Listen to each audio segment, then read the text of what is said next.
ख्रिस्त में प्यारे भाई और बहनों, आज का पहला पाठ तोबित के ग्रंथ से लिया गया है। अध्याय 3 पद संख्या 1 से 11, 16 से 17।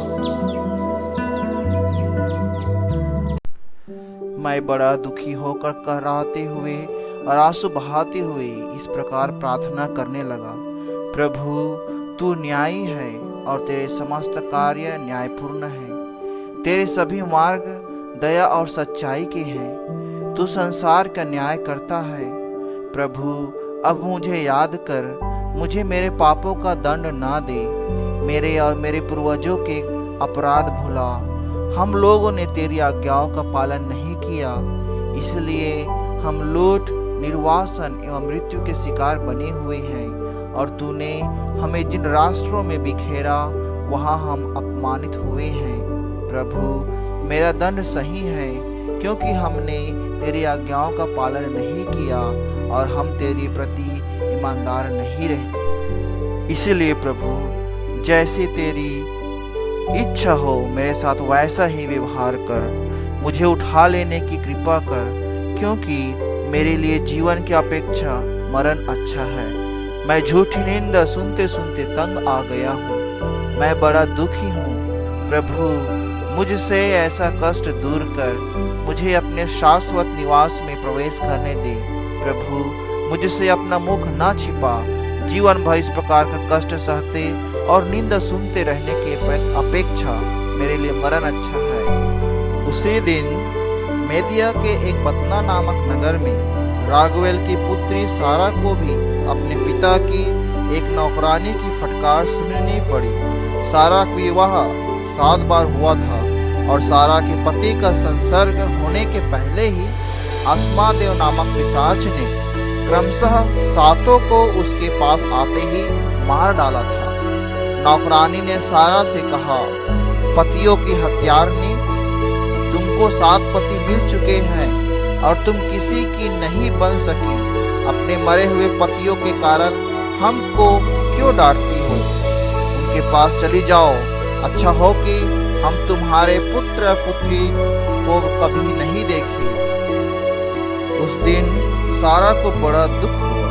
वह रोते हुए पिता के घर की छत पर जाकर अपने को फांसी लगाना चाहती थी। फिर वह सोचने लगी, कहीं ऐसा न हो कि लोग यह कहते हुए मेरे पिता का अपमान करें, तुम्हारी एक ही प्यारी पुत्री थी और उसने दुख के कारण फांसी लगा ली, और इस तरह मैं अपने बूढ़े पिता की मृत्यु का कारण बनूंगी। मेरे लिए अच्छा यह है कि मैं अपने को फांसी ना लगाऊं, बल्कि ईश्वर से प्रार्थना करूं कि मैं मर जाऊं, जिससे मुझे अपने जीवन में और अपमान नहीं सुनना पड़ेगा। इसके बाद वह खिड़की के पास हाथ पसारे इस प्रकार प्रार्थना करने लगी, दयालु प्रभु ईश्वर, तू धन्य है। तेरा पुत्र और सम्मान्य नाम सदा सर्वदा धन्य है। तेरे सभी कार्य सदा सर्वदा तुझे धन्य कहे। प्रभु ईश्वर ने उन दोनों की प्रार्थनाएं सुनी।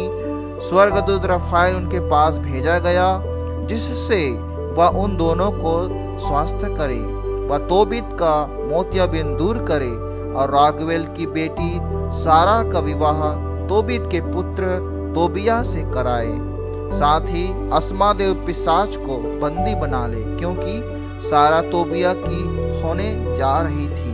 इधर तोबित घर लौटा और उधर रागवेल की पुत्री सारा छत से नीचे उतरी। सुसमाचार संत मार्कुस के अनुसार इसके बाद सदूकी उनके पास आए। उनकी धारणा है कि पुनरुत्थान नहीं होता। उन्होंने ईसा के सामने यह प्रश्न रखा, गुरुवर, मूसा ने हमारे लिए यह नियम बनाया, यदि किसी का भाई अपनी पत्नी के रहते निसंतान मर जाए, तो वह उसकी विधवा को ब्याह कर अपने भाई के लिए संतान उत्पन्न करे। 7 भाई थे। पहले ने विवाह किया और वह निसंतान मर गया। दूसरा उसकी विधवा को ब्याह कर निसंतान मर गया। तीसरे के साथ भी वही हुआ और 7 भाई निसंतान मर गए। सबों के बाद वह स्त्री भी मर गई। जब वे पुनरुत्थान में जी उठेंगे तो वह किसकी पत्नी होंगे? वह तो 7 की पत्नी रह चुकी है। ईसा ने उन्हें उत्तर दिया, कहीं तुम लोगों इसलिए तो भ्रम में नहीं पड़े हुए हो कि तुम ना तो धर्मग्रंथ जानते हो और न ईश्वर का सामर्थ्य, क्योंकि जब वे मृतकों में से जी उठते हैं तब न तो पुरुष विवाह करते हैं और न स्त्रियां विवाह में दी जाती है, बल्कि वे स्वर्गदूतों के सदृश होते हैं। जहाँ तक पुनरुत्थान का प्रश्न है, क्या तुम लोगों ने मूसा के ग्रंथ में झाड़ी की कथा में यह नहीं पढ़ा कि ईश्वर ने मूसा से कहा, मैं इब्राहिम का ईश्वर, इसहाक का ईश्वर, याकूब का ईश्वर हूँ। वह मृतकों का नहीं जीवितों का ईश्वर है। यह तुम लोगों का भारी भ्रम है। ख्रिस्त में प्यारे भाई और बहनों, इस दुनिया के अनगिनत लोग आए गए, जन्मे, जीवन बिताए और मर गए, लेकिन मरने के बाद कोई नहीं लौटा। आगामी जीवन के बारे में किसी ने ठीक से नहीं बताया। यह एक रहस्य है। सिर्फ हम ईसाई लोग पुनरुत्थान की बात करते हैं, जिसके विषय में प्रभु यीशु ने कई बार और संत पौलुस ने स्पष्ट व्याख्या किया है। फिर भी पुनरुत्थान पर विश्वास करने के लिए ईश्वर की विशेष कृपा की आवश्यकता है। सदुकी पुनरुत्थान में विश्वास नहीं करते हैं। आज के सुसमाचार में सदुकी लोग यीशु की परीक्षा लेने के लिए तोबीत के ग्रंथ अध्याय 3 और विधि विवरण ग्रंथ अध्याय 25 पद संख्या 1 से 10 को मन में रखते हुए एक सवाल पूछते हैं। 7 पुरुषों की निसंतान स्त्री पुनरुत्थान में किसकी पत्नी होगी?